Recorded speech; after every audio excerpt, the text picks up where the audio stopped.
Thanks to our friends at The Motley Fool for sponsoring this video. Visit fool.com/rive to receive the top 10 stocks to buy right now. Netflix has had the streaming business all to itself over most of the last decade, but now it's starting to get a lot more competition from companies like Disney and Warner Brothers Discovery. But the biggest threat may not actually be from traditional media companies. It may be from the place where you're watching this video right now, and that's YouTube. I want to look at the incredible size of YouTube's business right now and why it could be a threat to Netflix in particular long term. My name is Travis Hoium. Thank you for watching Rive Investing here on YouTube. Don't forget to subscribe to this channel for all of my content and visit fool.com/Rive for the Motley Fool's top 10 stock picks to buy right now. Now, the first thing I want to cover is just the similarity in the size of YouTube's business to Netflix. So let's look at the numbers. This is Netflix's quarterly report for the fourth quarter of 2022. The thing to note here is $7.9 billion in revenue. Growth is actually slowing to 1.9%. This is coming down from pandemic highs of in the teens into over 20%. So it's not all that surprising that that's coming down. But look at this. Operating margin is really what should be concerning for investors. Costs have gotten out of control in relation to the amount of revenue that's starting to come in for Netflix. Now, the company has raised prices, so there's some mitigating factors there, but there is pressure on the income statement, both from the level of growth and then the cost that goes into acquiring or creating the content that goes onto Netflix's streaming platform.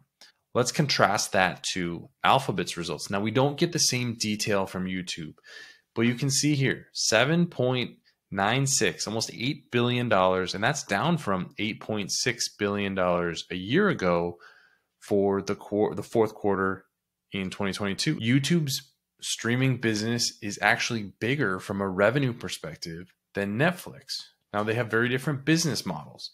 Until recently, Netflix was not offering any advertising, whereas YouTube is completely advertising supported.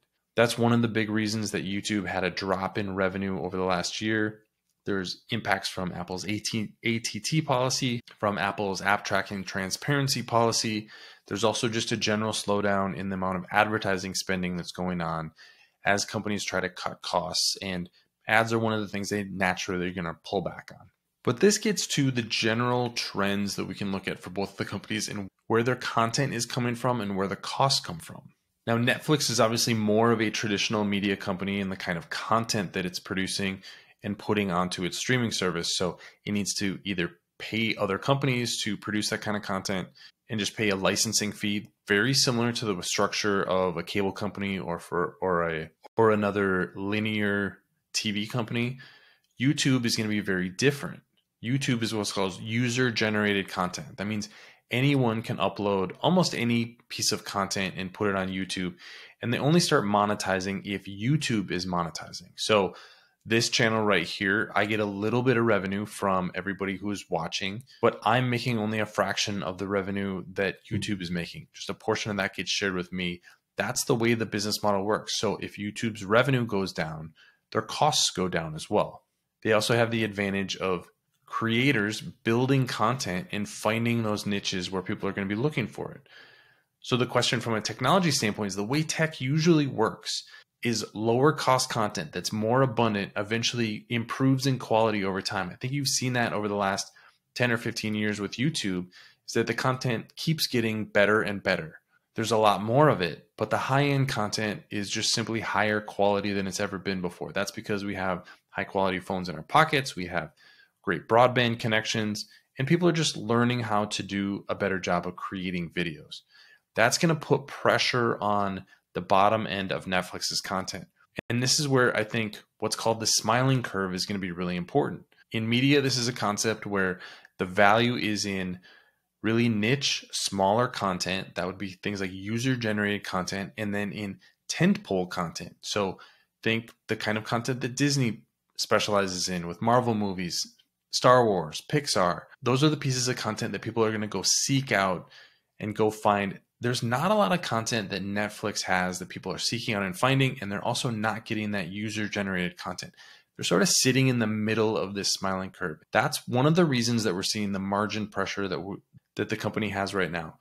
And I think the challenge from a content perspective is they're going to have to decide which direction do they go. Are they going to try to get some of this big time tentpole content that has traditionally been with older media companies, maybe acquire another studio, maybe acquire some of that content from some of the other studios who are starting to license it to streaming companies? That could really be a good option for Netflix as some of these streaming services fail. On the smaller side, we've actually seen Netflix start to license some of the more successful content that started on YouTube.